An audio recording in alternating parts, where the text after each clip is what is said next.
जय श्री राधे कृष्णा। जय जय सिया राम। हमारे हिंदू धर्म में एकादशी के व्रत का बहुत ज्यादा विशेष महत्व बताया गया है। श्रीमद् भगवत गीता में भगवान श्री कृष्ण जी ने अर्जुन को उपदेश देते हुए कहा था कि संपूर्ण व्रतों में एकादशी का सर्वश्रेष्ठ व्रत मेरा ही स्वरूप है। इस कारण एकादशी के व्रत की महिमा ज्यादा हो जाती है। प्रत्येक माह की शुक्ल पक्ष और कृष्ण पक्ष की एकादश तिथि के दिन एकादशी व्रत धारण किया जाता है। प्रत्येक एकादशी व्रत का अपने अपने में विशेष महत्व माना गया है। इसे एकादशी 11 व्रत के नाम से जाना जाता है। भगवान श्री कृष्ण भगवान विष्णु को यह तिथि अति प्रिय है। सभी प्रकार के पाप और ताप को नष्ट करने वाली है। ऐसे ही ज्येष्ठ मास की कृष्ण पक्ष की एकादशी को अपरा एकादशी या अचला एकादशी कहा जाता है। इस व्रत का अर्थ होता है अपार धन की प्राप्ति, अपार पुण्य की प्राप्ति। तो जो भी मनुष्य इस व्रत को करते हैं उन्हें यश कीर्ति की प्राप्ति होती है, अपार पुण्य की प्राप्ति होती है और उनके जीवन में अपार धन संपदा की प्राप्ति होती है।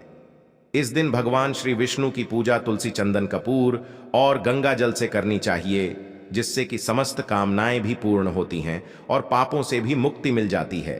तो शास्त्रों के अनुसार अपरा एकादशी को बहुत ही श्रेष्ठ व्रत माना गया है। अगर आप इस एकादशी का व्रत धारण करते हैं तब तो अत्यंत ही शुभ है। लेकिन अगर आप किसी भी कारणवश एकादशी का व्रत नहीं कर पाते हैं तो ऐसे में भी अगर आप भगवान श्री विष्णु की विधि विधान से पूजा करते हैं, सात्विक भोजन करते हैं, आज आप चावल का त्याग कर देते हैं, तो आपको एकादशी व्रत के समान ही पुण्य फल प्राप्त होता है। प्रिय भक्त गणों, आज की इस वीडियो में हम ज्येष्ठ माह के कृष्ण पक्ष की अपरा एकादशी के विषय में बात करेंगे। आज हम आपका कंफ्यूजन दूर करेंगे कि आपको अपरा एकादशी व्रत कब रखना है, 2 जून या फिर 3 जून को। लेकिन वीडियो को पूरा देखिएगा, तभी आपकी कंफ्यूजन दूर होगी। तो आज की वीडियो में हम जानेंगे कि अपरा एकादशी इतनी महत्वपूर्ण क्यों है, इसका महत्व अपरा एकादशी कब है, व्रत कब रखें, व्रत का पारण कब करें, एकादशी और द्वादशी तिथि कब से कब तक है, पूजा का शुभ समय क्या है, राहुकाल का समय क्या है, व्रत का पारण किस दिन करेंगे और किस चीज से करें, हरिवासा कब से कब तक है। तो सारी बातें आज की इस वीडियो में जानेंगे, तो आप अंत तक वीडियो में बने रहे। नमस्कार दोस्तों, स्वागत है आप सभी का एक बार फिर से आपका पसंदीदा चैनल वास्तुशास्त्र एस्ट्रोलॉजी में। दोस्तों, वीडियो शुरू करने से पहले एक बार पूरी श्रद्धा के साथ कमेंट बॉक्स अपनी सेक्शन लिखें। जय श्री हरि विष्णु। भगवान हरि की कृपा आप पर सदैव बनी रहेगी और वीडियो को लाइक करके चैनल को सब्सक्राइब अवश्य कर ले। आइए सबसे पहले जानते हैं अपरा एकादशी व्रत का महत्व क्या है। दोस्तों, पुराणों में अपरा एकादशी व्रत जो है बहुत महत्वपूर्ण बताया गया है। धार्मिक मान्यता के अनुसार जो फल गंगा तट पर पितरों को पिंड दान करने से प्राप्त होता है, वही अपरा एकादशी का व्रत करने से प्राप्त होता है। जो फल कुंभ में केदारनाथ के दर्शन या बद्रीनाथ के दर्शन करने से प्राप्त होता है, सूर्य ग्रहण में स्वर्ण दान करने से फल मिलता है, वही फल अपरा एकादशी के व्रत के प्रभाव से प्राप्त होता है। तो यह जो एकादशी है, ज्येष्ठ मास की कृष्ण पक्ष की अपरा एकादशी बहुत ही फलदायी बताई गई है। दोस्तों, अब जानते हैं कि अपरा एकादशी व्रत के पूजा के विधि क्या है।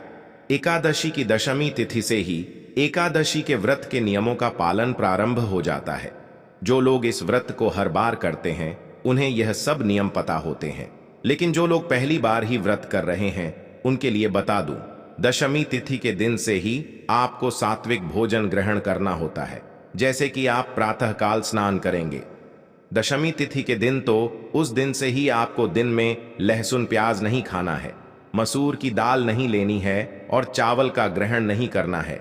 चावल आज नहीं लेना चाहिए क्योंकि कल हमें एकादशी का व्रत करना होता है। और ऐसे ही जैसे टमाटर, साग इत्यादि चीजें आज नहीं खाई जाती हैं। और शाम के समय सूर्यास्त से पहले ही आपको अन्न ग्रहण कर लेना है और सूर्यास्त के बाद अन्न नहीं खाया जाता है। इस बात का आपको ध्यान रखना। सूर्यास्त के बाद यानी सूर्य डूबने के बाद अगर आपको भूख लगती है तो आप फल इत्यादि खा सकते हैं, लेकिन आप अनाज नहीं खा लेना। बस इतना ध्यान रखना है। रात्रि में आपको भूमि पर शयन करने का विधान बताया गया है। हमारे शास्त्रों में तो संभव हो तो भूमि पर शयन करें, अन्यथा आपका बिस्तर शुद्ध हो। इस बात का आप ध्यान रखें और पूर्ण रूप से ब्रह्मचर्य का पालन किया जाता है। शमी तिथि के दिन आपको इस बात का भी ध्यान रखना है। एकादशी के दिन प्रातः काल जल्दी उठे और स्नान इत्यादि करने के बाद आपको सबसे पहले सूर्यदेव को जल देना है और उसके बाद भगवान श्री हरि विष्णु की पूजा करनी है। अब बहुत लोगों के प्रश्न आते हैं कि हम पहले पूजा कर लिए लेकिन जल देना ध्यान नहीं रहा, तो क्या करें? देखिए, अगर आपने जल पहले नहीं दिया तो आप पूजा के बाद भी दे सकते हैं। सूर्य को जल जरूर हमें देना चाहिए। सूर्य को जल देने से बहुत सारे फायदे हैं। हमारे जीवन की जो सभी प्रकार की जो परेशानियां हैं, सूर्य को जल देने से दूर होती हैं और पूजा का फल भी हमें तभी मिलता है जब हम सूर्य देव की आराधना करते हैं। तो सूर्य देव को जल देना है, भगवान श्री विष्णु की विधि विधान से पूजा करनी है। अगर आपके घर में भगवान श्री हरि विष्णु का कोई भी विग्रह है, कोई मूर्ति है, तो आप उनका अभिषेक कीजिए। जैसे शालिग्राम की शिला है, लड्डू गोपाल जी आपके घर में मूर्त है तो आप उनका अभिषेक जरूर कीजिए। श्री हरि विष्णु का कोई भी विग्रह है, उसका आप अभिषेक करें। पंचामृत द्वारा घर के ईशान कोण में आपका जो मंदिर है, मंदिर में ही आप चाहे तो भगवान की पूजा कर सकते हैं। और अगर आप अलग से चौकी लगाकर पूजा करना चाहते हैं तो अलग से एक चौकी लगाकर उस पर पीला वस्त्र बिछाए भगवान श्री हरि विष्णु और महालक्ष्मी की मूर्ति या प्रतिमा जो भी आपके पास है उसे स्थापित कीजिए। देखिए, जब भी हम भगवान श्री हरि की पूजा करते हैं तो मां लक्ष्मी की पूजा साथ में जरूर करनी चाहिए।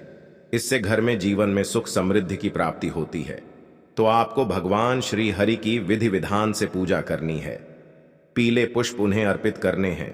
शुद्ध घी का दीपक जला ली वहां पर। और सर्वप्रथम आपको व्रत का संकल्प लेना चाहिए कि आज आप व्रत कर रहे हैं। एकादशी का, अपरा एकादशी का, और भगवान श्री हरि विष्णु की कृपा से यह व्रत निर्विघ्न पूरा हो, किसी भी प्रकार का कोई क्लेश बीच में ना आए, इस बात के लिए भगवान श्री हरि विष्णु से प्रार्थना कीजिए। अगर आपकी कोई विशेष कामना है तो वह कामना श्री हरि से कहिए। इस मनोकामना से आप ही व्रत कर रहे हैं और इस तरह से आपको व्रत का संकल्प लेना चाहिए। इसके बाद आपको पूरे दिन व्रत रहना होता है। भगवान श्री विष्णु की विधि विधान से पूजा कर लीजिए। सुबह के समय विष्णु सहस्त्र नाम का पाठ करना चाहते हैं तो कर सकते हैं आप। भगवान श्री हरि विष्णु के मंत्र का जाप, ओम नमो भगवते वासुदेवाय नमः, इस मंत्र का जाप आप 1 बार या 11 बार या 21 बार, जितना भी संभव हो, जितना भी आपके पास समय हो, जरूर करना चाहिए। जाप पर नहीं कर पाते हैं तो आपको चाहिए कि आप पूरे समय चलते फिरते, उठते बैठते भगवान श्री हरि विष्णु के नाम का मन ही मन जाप और स्मरण करते रहे। भगवत गीता का पाठ करना आज बहुत श्रेष्ठ माना गया है। विष्णु सहस्त्र नाम का भी पाठ आपको आज जरूर करना चाहिए। कोटि गुना फल प्राप्त होता है एकादशी के दिन। जो हम विष्णु सहस्त्र नाम का पाठ करते हैं उसका, और जो हम रोज करते हैं उससे कहीं अधिक कोटि गुना फल हमें प्राप्त होता है। एकादशी के दिन व्रत करने का, तो एकादशी के दिन हमें जरूर विष्णु सहस्त्र नाम का पाठ किया तो स्वयं पनाह चाहिए या फिर सुनना चाहिए। दोस्तों, आज के दिन जैसे कि एकादशी के दिन, पूरे दिन आपको किस बात का ध्यान रखना है? व्रत में है हम एकादशी के, तो हमें किसी की निंदा नहीं करनी चाहिए। वैसे तो कभी भी नहीं करनी चाहिए, लेकिन व्रत है तो विशेष रूप से ध्यान रखें। आज किसी की निंदा नहीं करनी, किसी के बारे में भी कोई गलत शब्द नहीं बोलना, आशब्द नहीं बोलना, क्रोध नहीं करना चाहिए। मन में किसी प्रकार के बुरे विचार किसी के लिए भी अपने नहीं आने देना चाहिए। आज आप कोई ऐसा शब्द ना बोले जिससे दूसरों की आत्मा को दुख हो, तो इस बात का आपको ध्यान रखना है। ज्यादा से ज्यादा समय अपना भगवान श्री हरि विष्णु के नाम और मंत्र जाप में बिताएं तो बहुत ही श्रेष्ठ फल की प्राप्ति होती है। एकादशी के व्रत का नियम भी यही है कि हम अपना पूरा समय आज के दिन श्री हरि विष्णु के लिए निकालें। इसके बाद आप दिन में फल ले सकते हैं, जल ले सकते हैं, चाहे तो निर्जल रहकर व्रत कर सकते हैं, क्योंकि दोनों ही तरह से एकादशी के व्रत का नियम है। अगर आप सक्षम हैं, शारीरिक रूप से स्वस्थ है और निर्जला एकादशी व्रत का पालन करना चाहते हैं तो आप निर्जल भी एकादशी का व्रत रख सकते हैं। बहुत से लोग हर एकादशी का व्रत निर्जल ही रहते हैं, लेकिन अगर ऐसा नहीं है तो आप फलाहार के साथ आपके व्रत रख सकते हैं। पूरे दिन व्रत रहना है और शाम के समय भगवान श्री हरि विष्णु की पूजा करें। शुद्ध घी का दीपक जलाएं उनके सामने बैठकर मंत्र का जाप करें, भजन कीर्तन करें। रात्रि में जागरण का विधान होता है। एकादशी के दिन तो संभव हो जितना भी समय, उतने समय आपको जागरण करना चाहिए। मतलब रात्रि में जाकर और भगवान श्री हरि विष्णु के नाम का, उनके मंत्र का स्मरण करें, भजन कीर्तन करें, बहुत श्रेष्ठ होता है। एकादशी की रात्रि में अखंड दीपक जलाने का विधान है। अगर आप रात्रि में अखंड दीपक जलाते हैं तो बहुत ही श्रेष्ठ फल की प्राप्ति होती है। ऐसा कहा जाता है कि एकादशी की रात में जो भी भक्त भगवान श्री हरि विष्णु के नाम का दीप दान करते हैं, उनके जीवन में कभी भी अंधेरा नहीं होता। उनके रास्ते हमेशा खुले रहते हैं और उनको भवसागर से मुक्ति मिलती है, तो बहुत ही श्रेष्ठ फल पर प्राप्त होता है। एकादशी के दिन अखंड दीपक जलाने का, अखंड दीपक, आप जैसे कि एक कर्म साक्षी दीपक जला रहे हैं, उसके साथ ही आपको एक दीपक भगवान श्री हरि विष्णु के नाम पर जला देना है। चाहे आप मिट्टी का ले, कोई धातु का ले, उसे स्थापित कर दें। आप उसे फिर हिलाना नहीं होता है। जैसे हम नवरात्रि में अखंड दीपक जलाते हैं, बिल्कुल वैसे ही तो शाम को जला दीजिए और पूरी रात्रि जलता रहे। बुझे ना, इस बात का ध्यान रखें, सुबह तक कम से कम जलता रहे। इस बात का आपको ध्यान रखना इतना कि आपको उसमें भर देना है। शुद्ध घी का ही दीपक होना चाहिए। एकादशी के दिन इस बात का भी आपको ध्यान रखना चाहिए। एकादशी के दिन प्रातःकाल जल्दी उठे और स्नान इत्यादि करने के बाद भगवान श्री हरि विष्णु की पूजा करनी है। आपको पूजा के बाद आपको किसी को दान करना चाहिए। किसी ब्राह्मण को या किसी जरूरतमंद को घर बुलाकर भोजन कराएं तो सर्वश्रेष्ठ है। लेकिन अगर ऐसा संभव नहीं है तो किसी के निमित्त आप पर कुछ भोजन की सामग्री निकाल दीजिए, जैसे कि कच्ची सामग्री, आटा, दाल, सब्जियां, फल, फ्रूट, जो भी आप दान करना चाहते हैं। वस्त्र इत्यादि भी दान कर सकते हैं। और आज आप फलों का दान करें, जैसे कि सीजनल जो फल होते हैं, खरबूज, तरबूज, इन सब चीजों का दान बहुत श्रेष्ठ माना जाता है। कोई भी फल जो आप दान करना चाहते हैं जरूर निकालें। अपने सामर्थ्य अनुसार दान करना चाहिए, लेकिन कम से कम एक व्यक्ति के लिए भोजन की सामग्री आपको आज जरूर दान करनी है। और उसके बाद शुभ मुहूर्त में आपको पारण करना होता है, लेकिन पारण सही विधि से ना किया जाए। हमारे शास्त्रों में बताया गया है कि यदि कोई व्यक्ति निर्धारित पारण समय के अंदर एकादशी का पारण नहीं करता है तो उसे द्वादशी पर फिर से पूरा दिन उपवास करना पड़ेगा और वह त्रयोदशी पर ही उसे पूर्ण कर पाएगा। कई बार कुछ लोग यात्रा में होते हैं या फिर भूल जाने के कारण एकादशी व्रत तो कर लेते हैं लेकिन उसका पारण नहीं कर पाते। ऐसे प्रसंगों में व्यक्ति को सावधानी पूर्वक याद से एकादशी व्रत का पारण अवश्य करना चाहिए, तो इस व्रत का पूरा फल प्राप्त नहीं होता है। व्रत का पारण समय के अंदर ही करें। आप भगवान से प्रार्थना करते हुए स्वयं भी एकादशी व्रत का पारण करके स्वयं पारण करने जा रहे हैं, तो सबसे पहले भगवान के समक्ष जाइए, हाथ में गंगा जल लीजिए और आपने एकादश के दिन जो संकल्प लिया था उसे भगवान को अर्पित करते हुए प्रार्थना करिए। हे केशव, मैं अज्ञान रूपी अंधकार से अंधा हो रहा हूं। इस व्रत द्वारा प्रसन्न होकर मुझ पर कृपा कीजिए। मुझे अपनी भक्ति और ज्ञान रूपी नेत्र प्रदान करिए। इस प्रकार भगवान से प्रार्थना करते हुए एकादशी का फल भगवान के चरणों में अर्पित करें। आदर्श स्थिति तो यही होती है कि आप जगन्नाथ जी के पुरी में मिलने वाले सूखे चावल लेकर उससे व्रत का पारण करें। लेकिन अगर वह चावल आपके पास नहीं है तो आप भगवान को अर्पित कोई भी अन्य युक्त प्रसाद लेकर पारण कर सकते हैं। निर्जल व्रत रखा था जिन्होंने जल के साथ व्रत रखा था वह फल या दूध के साथ पारण कर सकते हैं, लेकिन जिन्होंने एक समय पर फल, दूध या एकादशी प्रसाद लिया था वह अन्न युक्त प्रसाद से ही व्रत का पारण कर सकते हैं। तो इस प्रकार एक संपूर्ण विधि और पूर्ण मनोभाव और श्रद्धा के साथ एकादशी का पारण कर सकते हैं और अपने एकादशी व्रत को पूर्ण कर सकते हैं। आइए अब जानते हैं एकादशी तिथि कब से प्रारंभ है, शुभ मुहूर्त। लेकिन उससे पहले अभी तक दोस्तों अपने वीडियो को लाइक नहीं किया है तो वीडियो को लाइक करके वास्तुशास्त्र एस्ट्रोलॉजी चैनल को सब्सक्राइब अवश्य कर दें। इस बार एकादशी की तिथि प्रारंभ होगी 2 जून रविवार की सुबह 5 से। इससे पहले तक दशमी तिथि रहेगी और एकादशी की तिथि समाप्त होगी 3 जून सोमवार की सुबह 243 पर, क्योंकि एकादशी की तिथि इस बार 2 दिन रहने वाली है। ऐसे में इस बार दोनों ही दिन एकादशी का उपवास रखा जाएगा। 2 जून रविवार को पड़ने वाला एकादशी का व्रत दशमी तिथि युक्त एकादशी का रहेगा और ऐसे में जो भी गृहस्थ जन है वह इस उपवास रख सकते हैं। लेकिन जो भी वैष्णव लोग होते हैं जिन्होंने गुरु मंत्र की दीक्षा ली होती है उन्हें द्वादशी तिथि मिली हुई एकादशी का व्रत रखना चाहिए। ऐसे में आप चाहे तो 2 जून रविवार का व्रत रख सकते हैं, लेकिन मोक्ष प्राप्ति की इच्छा रखने वाले सभी भक्तों को द्वादशी तिथि एकादशी का ही व्रत रखना चाहिए। इसलिए इस बार 3 जून सोमवार को भी एकादशी का व्रत रहेगा, क्योंकि वैष्णव एकादशी होगी। इस दिन भले ही एकादशी तिथि सुबह ही समाप्त हो गई हो, लेकिन यह एकादशी बहुत ही शुद्ध एकादशी मानी जाती है। व्रत रखते समय आपको इस बात का भी ध्यान देना चाहिए कि अगले दिन द्वादशी तिथि पर सुबह के समय हरिवासर ना हो। यदि सुबह के समय हरिवासर होता है उस समय व्रत नहीं खोला जाता है। हमेशा हरिवासर का समय समाप्त होने के बाद व्रत खोला जाता है। ऐसे में अगर आप 2 जून रविवार को एकादशी का व्रत रख रहे हैं तो आपको 3 जून को थोड़ा देर से व्रत का पारण करना होगा। द्वादशी तिथि प्रारंभ होगी 3 जून सोमवार की सुबह 242 से और इसी के साथ हरिवासर का समय भी शुरू हो जाएगा।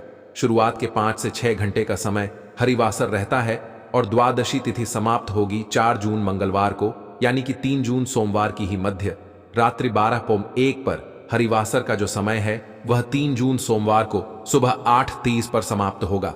इससे पहले तक आप उपवास नहीं खोल सकते क्योंकि हरिवासर रहेगा।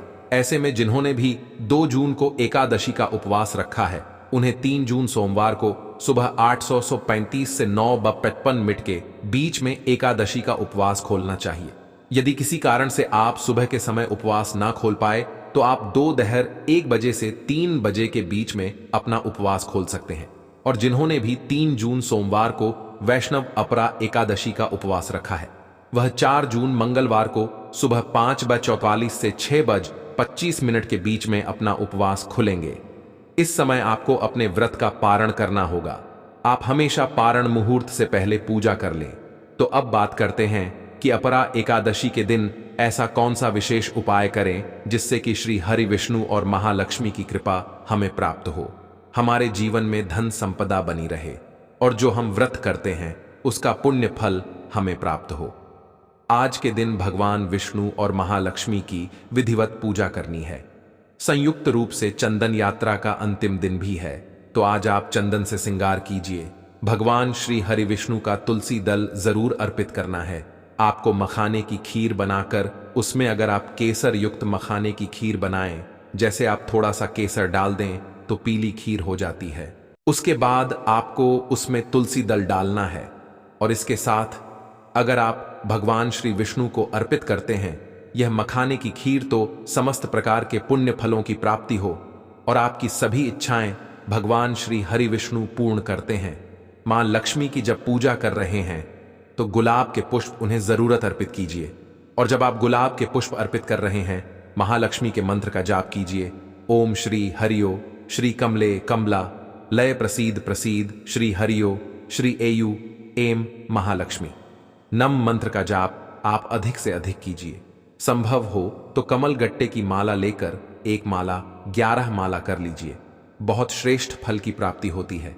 एकादशी के दिन मां लक्ष्मी के मंत्र का जाप करने का, भगवान श्री हरि विष्णु के मंत्र का जाप करने का, इस मंत्र का जप करें आप। और जो फूल आपने मां लक्ष्मी को अर्पित किए हैं वह पुष्प पर पूजा के बाद एक लाल रेशमी कपड़े में बांधकर अपने धन रखने के स्थान पर रख दीजिए। इससे आपके घर में कभी भी धन का अभाव नहीं होगा। हमेशा धन का आगमन बना रहेगा और धन का संचय बना रहेगा। भगवान श्री हरि विष्णु की जब आप पूजा कर रहे हैं तो तुलसी के पत्ते ले लीजिए और सब पर आपको चंदन लगाना है। पीला चंदन लगा लीजिए और यह चंदन युक्त तुलसी पत्र भगवान श्री हरि विष्णु के चरणों में अर्पित कीजिए। मां लक्ष्मी का मंत्र जप कर रहे हैं, भगवान श्री हरि विष्णु के भी मंत्र का जाप कीजिए और विष्णु सहस्त्र नाम का पाठ और कणक धारा स्तोत्र का पाठ आज करने से आपके जीवन में सदा धन संपदा बनी रहती है। अपरा एकादशी का व्रत करने से अपार धन अपार पुण्य की प्राप्ति होती है। इस दिन विधि विधान से भगवान श्री हरि विष्णु की अगर आप पूजा करते हैं, मां लक्ष्मी की पूजा करते हैं, नियमों का पालन करके इस व्रत को करते हैं तो आपके जीवन में सदा धन संपदा बनी रहती है और सभी प्रकार के पाप कर्मों से भी मुक्ति मिलती है।